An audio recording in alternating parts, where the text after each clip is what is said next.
Well, last week we spoke on the show about Kamau Bell. He hosts CNN's United Shades of America.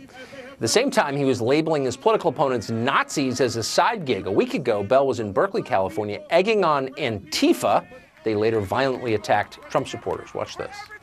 So when the Nazis leave, as they have left, bye Nazis, bye!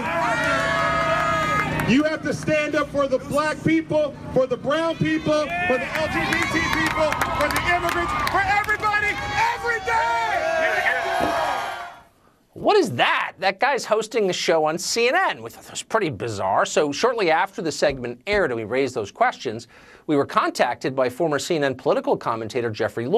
He noted that there is a distinct double standard at CNN, to put it mildly, between what Bell can get away with and the rules imposed on him when he worked at CNN. Jeffery joins us tonight to explain.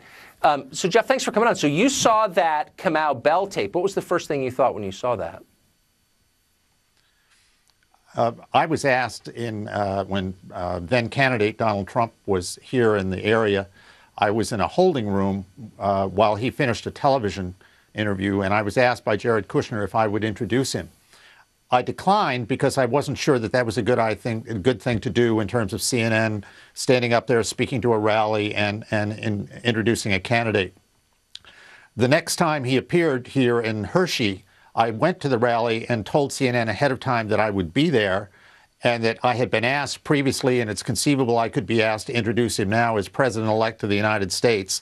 And I was asked not to do so, not to speak, nor to introduce him. So just when I saw that clip, I thought that was a little curious. Well, it's amazing. So you were a commentator. He was hosting a show there. You weren't planning to egg on violent lunatics dressed in black, but address a mainstream political event, and you were told not to, but he wasn't allowed. I mean, he wasn't punished anyway. So, by the way, we called CNN today to ask about this, and they didn't get back to us. Do you think it's strange for a news organization to decline comment on a news story? Well, they have their standards, and I know they're unhappy with me. I was fired from CNN for mocking Nazi-style tactics from Media Matters against when I knew perfectly well. Explain what happened. I mean, this is one of the reasons I'm against Twitter, because it seems like it's designed to create problems like this. You tweeted something that looked really ugly out of context. Explain what the context was for that. The context was I had written a column condemning Media Matters in their latest venture to stop Sean Hannity, and had used a sentence in there that the American Spectator was unable to confirm that Media Matters redrafting of the First Amendment had ended with the two words Sig Heil. I used those on Twitter.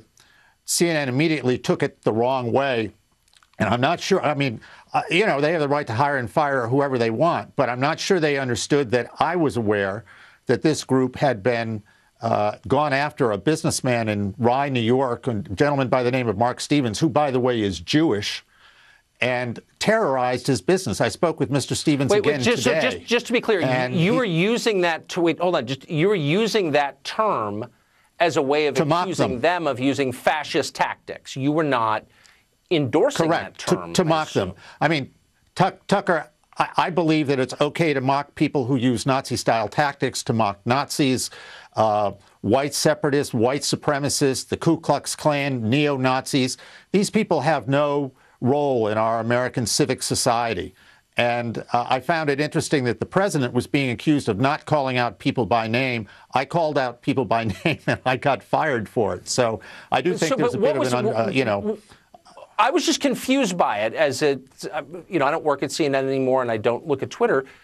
So, I mean, they were accusing you of agreeing with the term that you used when, in fact, you were using it to mock the person you were corresponding with, correct? In essence, that's the way it appeared to me. They said it was indefensible. And as I said, I'd written this in a column that appeared in the American Spectator 2 days earlier.